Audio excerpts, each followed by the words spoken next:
ቁርአን እያነበቡ እችን ዓለም የተሰናበቷትን ማለትም የሞቱትን እነኚህን ትልቅ ዓሊም እስኪ ላስተዋውቃችሁ።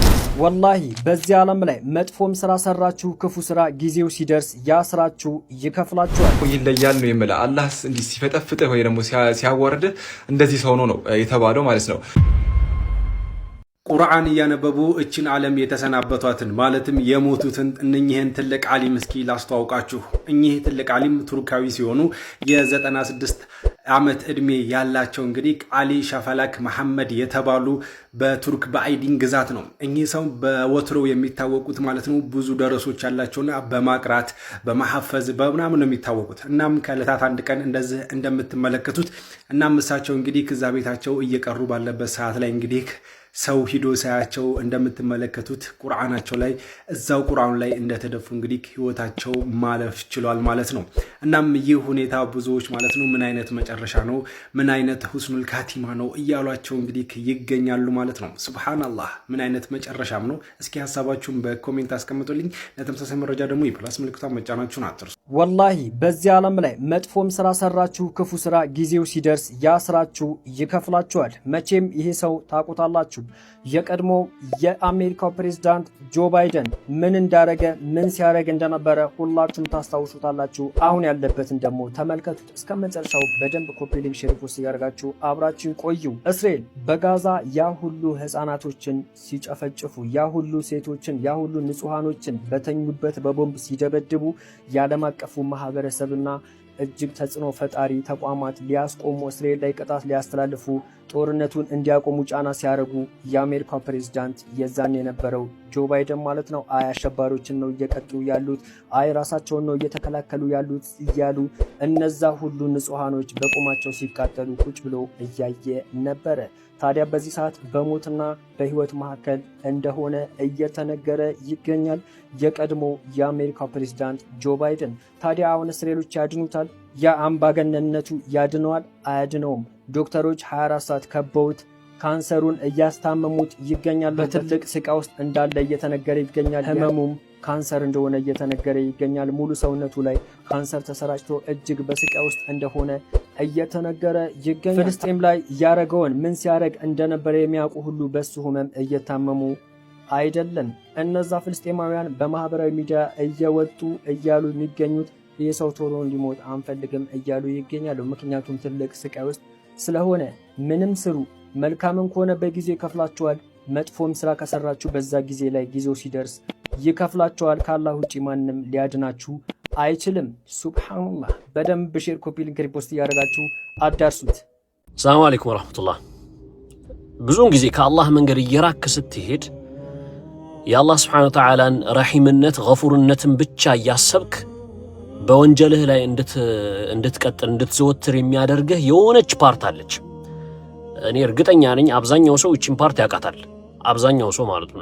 በአሁን ሰዓት በኮሜንትም እንደው የምታዩት ነገር ነው። ብዙ ጊዜ አላህ Subhanahu Wa Ta'ala ረሂም ነው ገፉር ነው ይባላል። ግን ብዙ ጊዜ ሶሻል ሚዲያ ላይ ተው የአላህን ድንበር አትለፍ ይቀጣሃል ምናምን ብሎ በሚባልባቸው ቪዲዮዎች ላይ አላህ Subhanahu Wa Ta'ala ረሂም አይደል እንደ ገፉር አይደል ለምንድን ነው አሸድ ምናምን የምትሆኑት ለምንድን ነው የምታጠባብቁት ምናምን የሚሉ ሰዎች እንደዚህ አይነት አስተያየቶች ይበዛሉ። እና እንዳያታለለ ሸይጣን ይሄ አንድ መሳሪያው ነው ምን ይመራሃል ችግር የለውም ብሎ የሚልህ አለ። አንተ እንደው በጣም ዓቂል ብልጥ ከሆንክ እንደው የዚህን ረህማ ባለቤት እንግዲህ አንተ ወንጀለኛ እንኳን ሆነህ የሱን በጣም መሃሪ መሆኑን የምታውቀውን ጌታ ድንበር መተላለፍ በራሱ የሚያመጣብህን መዘዝም ደግሞ ማወቅ አለብህ። አላህ Subhanahu Wa Ta'ala ኢነ አኽዘሁ ዓሊሙን ሸዲድ ይላል። ነቢዕ ዒባዲ አኒ አነ አልገፉር ረሒም። ያው ማህርታውን ስለሚያስቀድምም ነው። ብዙ ጊዜ ማህርታውን እያስቀደመ ስለሚናገርም ነው። ሰው ብዙ ጊዜ ይሸመገላል ነው የሚባለው፣ ይሸነገላል ምናምን በቃ በዛ ይሸወዳል። በተለይ ደግሞ ወንጀል ላይ እየዘወተረ ያለ ሰው ከአላህ Subhanahu Wa Ta'ala መንገድ እየራቀ የሚሄድ ሰው ይቺ ነገር ትሸነግለዋለች። በቃ አላህ ረሒም ነው። ሸይጣንም ሹክ ይልሃል፣ ችግር የለም ነገ ተውባ ታደርጋለህ። በእንደዚህ አይነት ሁኔታ እየቀጠልክ የአላህን ረህመት ይሄ እንትን ማለት ነው አላህንም እንደመናቅ ነው። በቃ ይመረኛል ብቻ እያልክ እያሰብክ ግን የዚህን የማህርታ ባለቤት የሆነውን ትልቁን አላህን ግን እየናክ በዛውም የሱን ቀድር ዝቅ እያረክ ደግሞ እየተዳፈርከውም ደግሞ እየሄድክ ነው። ሰው ደግሞ ለዛ ደግሞ ቅጣትም እንዳለ ማሰብ አለብህ። ወጣር ባላንስ ማድረግ አለብህ። ነቢዕ ዒባዲ አኒ አነ አልገፉር ረሒም ወአነ ዐዛቢ ሁወ አልዐዛቡ አልአሊም። ያኛውን ስለምን ትረሳዋለህ? ነይ እባክሽ ገፉር ረሒም ነው ሲላት አሉ ሸዲዱል ዒቃብ ነው አለችም ይባላል። እና ሸዲዱል ዒቃብ መሆኑን መርሳት የለብህም። አንዳንዴ እንደዚህ የምትዳፈረው ጌታ ድንበር ታበጅለት ይገባል። ረሒም ነው ብለህ ያልከው ጌታ ደግሞ በጣም ሲቀጣህም ደግሞ ከባድ ነው። ልላችሁ የፈለግኩት ገብቷችኋል አይደል? ጥሩ ነው አንድ ባሪያ ወንጀለኛ፣ ሁላችንም ወንጀለኞች ነን። አላህ ሱብሓነሁ ወተዓላ ብመለስ ወደሱ ይመረኛል ብለህ ማሰብህ ጥሩ ነው። እንድትመለስ የሚያደርግህ መጀመሪያ ይህን ስታስብ ነው። በእርግጥ ግን ደግሞ አንተ ይህንን ማሰብ ያለብህ ወደሱ ለመመለስ ነው እንጂ ወንጀል ላይ ለመዘውተር አይደለም።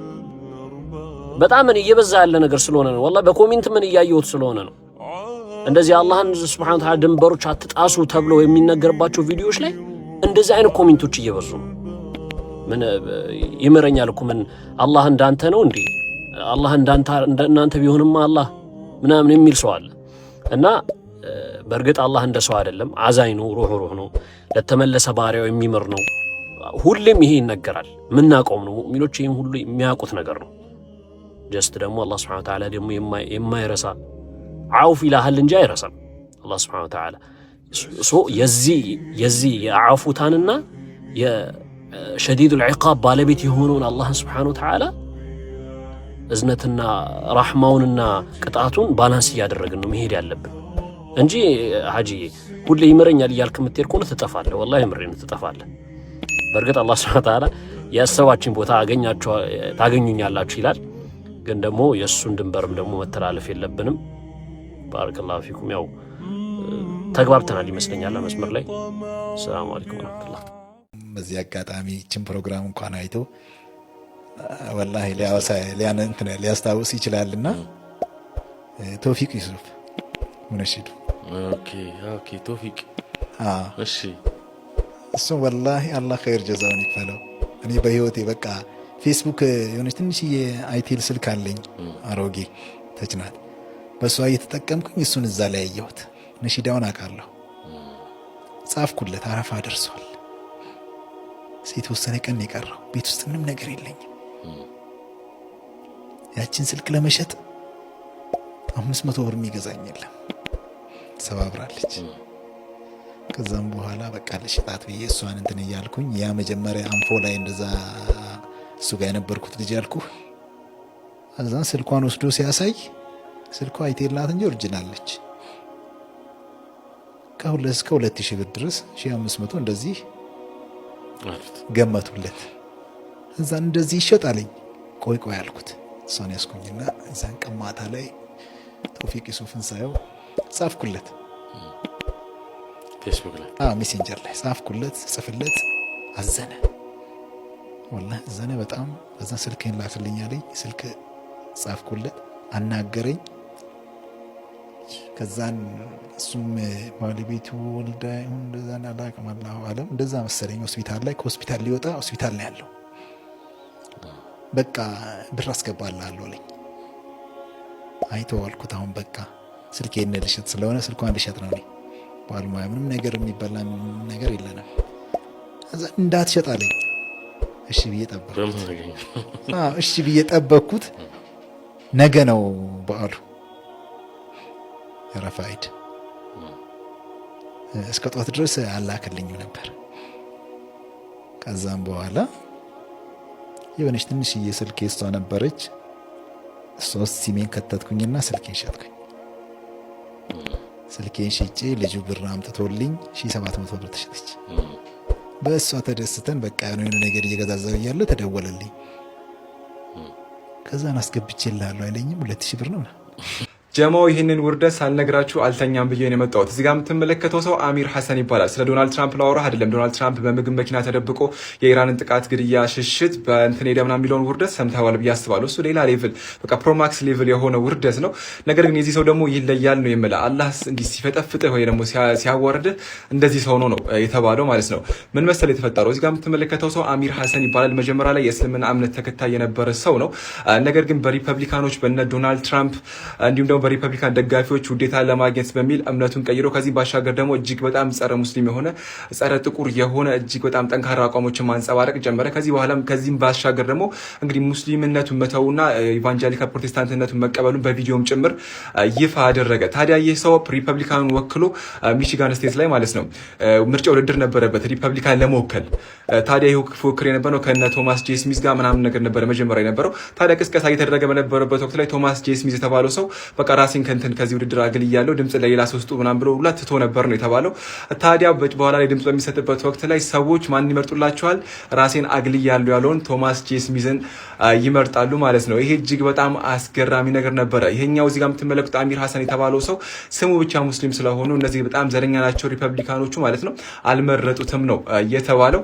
ምንም እንኳን እነሱን ውዴታ ለማግኘት እነሱን ለማስደሰት የነሱን ድጋፍ ለማግኘት ብሎ እነዚህ ነገሮችን ሁሉ የጠቀስኩላችሁ ነገሮችን ቢያደርግም እነሱ ግን ድምጻቸውን ነፍገውት ራሴን አግልያለሁኝ ከውድድሩ ብላለው ለቶማስ ጄ ስሚዝ ድምጻቸውን ሰጥቶታል። እዚህ ጋር ባስቀመጥኩላችሁ መሰረት ከ50% በላይ የሚሆነውን ድምጽ ቶማስ ጄ ስሚዝ በማሸነፍ እንግዲህ ሪፐብሊካኖችን ሚቺጋን ስቴት ላይ የሚወክል ነው የሚሆነው። ታዲያ ከዲሞክራቱ ከክርስቲያን ከሚባለው ሰው ጋር እንደሚፎካከር ነው እየተነገረ የሚገኘው። እንግዲህ አላህ አውርዶ ሲከሰክስ ወይም ደግሞ ሲያዋርድህ እንደዚህ ነው በምድር ላይ ማለት ነው። ከነዚህ ሰው ደግሞ እምነቱን ቀይሯል። እንግዲህ አላህ ድጋሚ የማይመልሰው ከሆነ ወደ እምነቱ ግን አሄራ ላይ ደግሞ የእጁንም የሚያገኝ ነው የሚሆነው። እንግዲህ እነሱን የጥቁሮቹን የምድር ሪፐብሊካን የነ ዶናልድ ትራምፕን ውዴታ አገኛለሁ ብሎ እምነቱን ቀይሮ ነበረ። ከዚህም ባሻገር ብዙ ነገሮችን አድርጎ ነበር።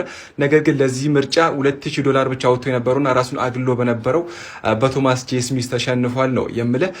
አሚር ሐሰን የተባለው ይህ ሰው እጅግ በጣም ብዙ የገንዘብ እንትኖችን ቅስቀሳ እንዳደረገ ጭምር ተነግሯል። ነገር ግን አላህ በቃ ሲያዋረድ ሲጥልህ እንደዚህ ነው የተባለው። እንግዲህ ሁለት ሰዎች በዚህ ተከታታይ ቀናቶች ውርደታቸው በሰፊው የተዘገበ ነው የሚገኘው። ኤላ አድርሳችሁ ብዬ ነው ቅድም እንደነገርኳችሁ አካውንቴን ኮፒ ሊንክ ታደርጋላችሁ ወደ መስመር እየገባን ስለሆነ ማለት ነው ከነበርንበት ተመልሰን። ኤኒዌይስ ኤላ አድርሳችሁ ብዬ ነው ውርደቱ የተመለከታችሁት። አላህ እንግዲህ በዱንያ በአኺራ ማያዋርድ። አላህ ከጠላ ሰውም ነው የሚጠላ፣ አላህ ሲወድ ደግሞ ሰውም ይወድሃል ነው የተባለው አይደለ? ዲስ ኢዝ ሪል። በቃ ይሄ እውነት ነው፣ ይሄ ማሳያ ነው ብዬ አስባለሁ። ኤኒዌይስ ሰላም አለይኩም ይመቻች።